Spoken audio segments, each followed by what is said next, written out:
هەلبەستوانێک کورد مەڵە حسێنێ بزگووری کو بێتر وەک سەیدایە کە لە شتێ ناسکردن ساڵا 1930 لە گوندێ بزگوورێ یە مێردینە باکوورێ کوردستانیش دایک بوو. هین تەمەنێوی 6 ساڵ بوو دێ و باوێوی دمرن و کەلەش سێوی دمینە و بەرێ خۆ دەدە بنخەتێ.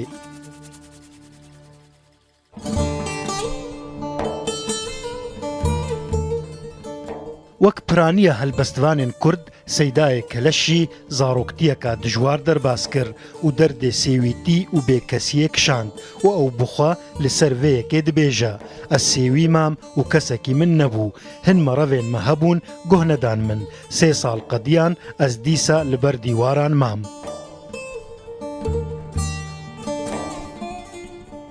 Li binxetê Seydayê Keleş dest bi jiyaneka nû dike û fêrî xwendinê dibe.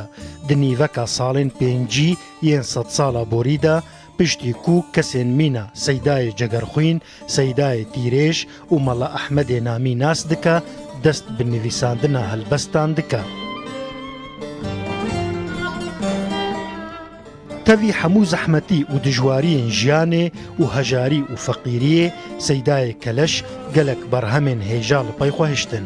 Ji dîwanên wî yên çapkirî em û dijmin, rêka gel, derdê milet, ronahî, xebat, helepçe, gotinên bav û kala. Biryara dîwana wî ya heftan berbang jî di demeka nîzîk de çap bibe.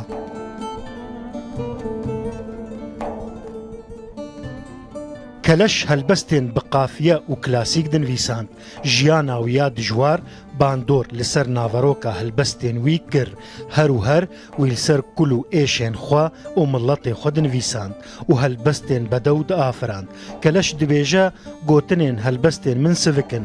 Seydayê Cegerxwîn qewîtî li min kiribû ez helbesta ku her kes jê fêm bike û bikare bixwîne binivîsim.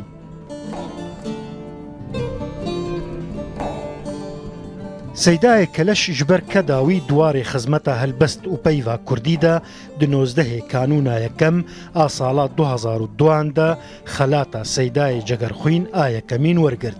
Sala 2001 jî Keleş xelata mehrecana helbesta Kurdî li Sûriyê ya nehemîn wergirt.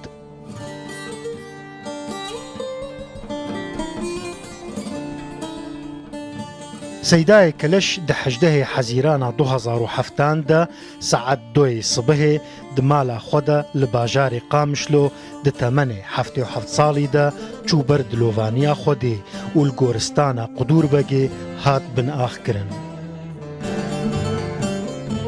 Besa Mustafa, Rûdaw.